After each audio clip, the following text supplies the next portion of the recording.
Hey you guys, welcome back to my channel. Today we're going to be reviewing yoga weekend 6 and 7. Oh my god, I can't even believe this is happening, you guys. How are we here already?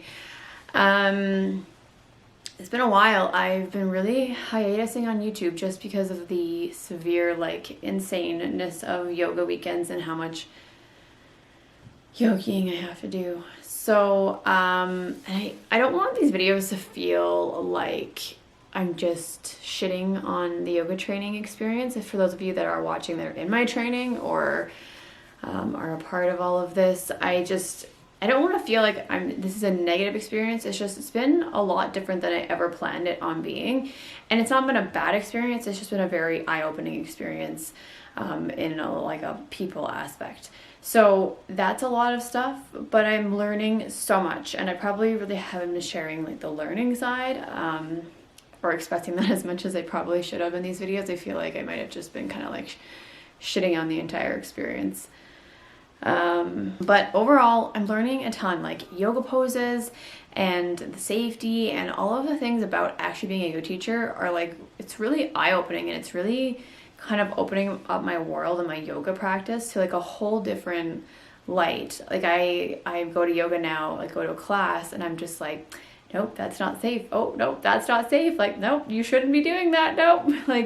It's kind of crazy to think that you could be doing something for so many years and think that you're doing it right, and you're actually probably damaging your joints or damaging your body. So it's really interesting to get that perspective and to learn what's safe on the anatomy of your body, and that yoga isn't just about being flexible, because you need to have strength where there's flexibility.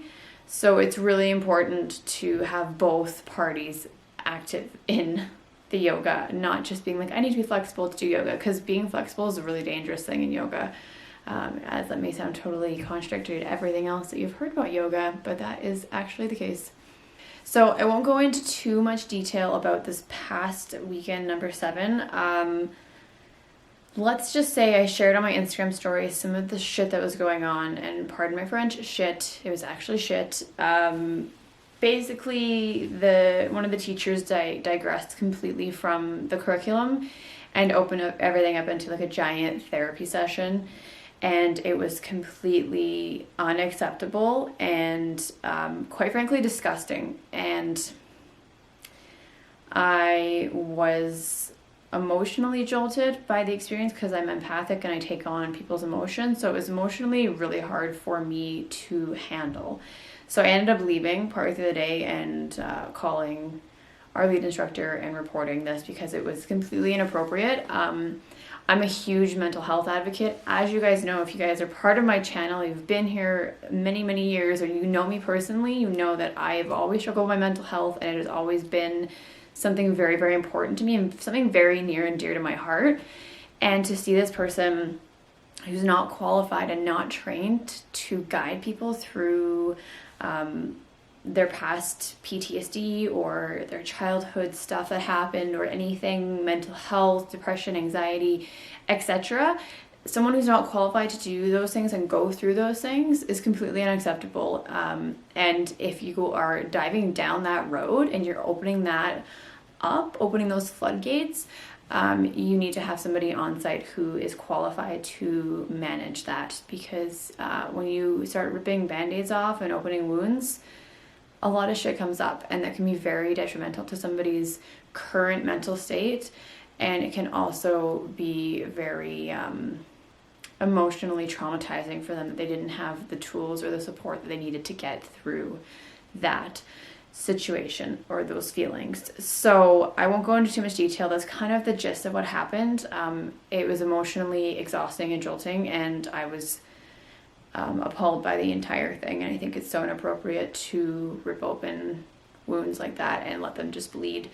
So I spoke my truth, and I shared with our main program coordinator how I felt and what had happened, and she was extremely receptive and extremely upset that this had been going on. So I shared all of that, and I spoke my truth, and it's hard to be the person to speak up when things are going the wrong way and the wrong direction and not the direction you thought they were going to go.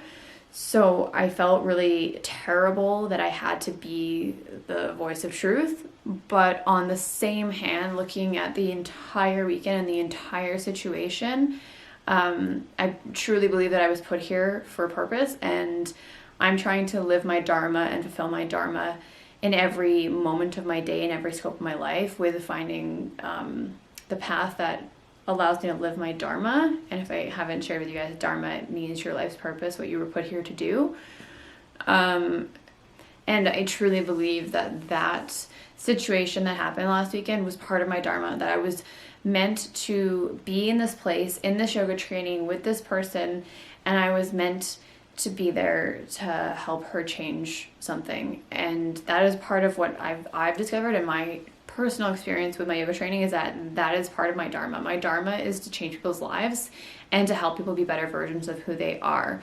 So knowing my dharma was something that I've known for a long time, and it's really amplified my intention of why I'm doing my yoga training and what I'm doing it for. And that's my dharma, is to change people and to help them. And so that's the silver lining in a really shitty situation. Being that person that could be the truth for a lot of people that weren't comfortable coming forward, and a lot of people were on the same page that I was.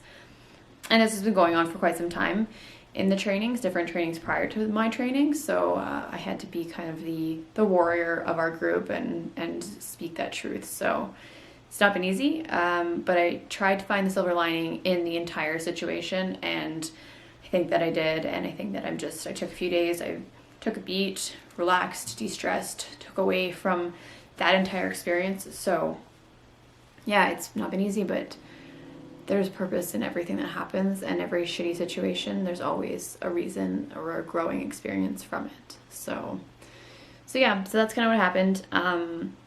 On the flip side of all of the stuff and all of the I have really opened up myself into a whole different caveat of me that I didn't really know existed. So I started meditating.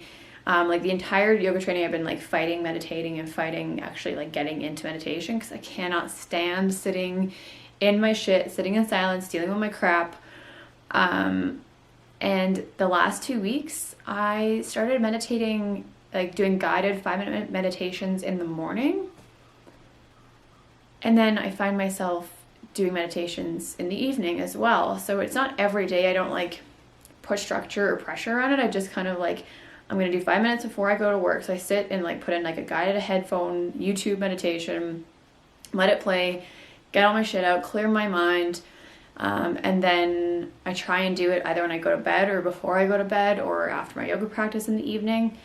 But I've been doing this for about like almost 2 weeks now, and it's not been every single day. I skip some days. It kind of depends on how the week falls and how like what's going on.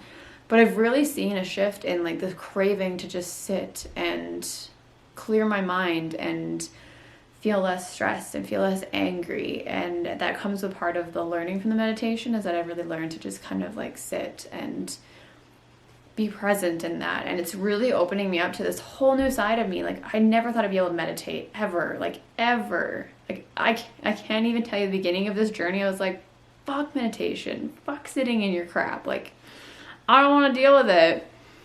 But here we are 7 sessions later, and I'm like, I'm really loving this. So yeah, anything's possible, I guess. So now that I'm doing that and practicing that, it's really opening me up to this like, holy shit, like maybe I want to teach meditation, or maybe I want to do my meditation course, or like, I don't know, there's just like this part of me that's like opening me up to something different than I ever thought would be possible. So I've always seen myself as like a certain type of yoga instructor, but it's kind of opening me up into like a whole nother caveat, which is really cool. So yeah, I don't know. There's some sparkle there that I really am excited to explore.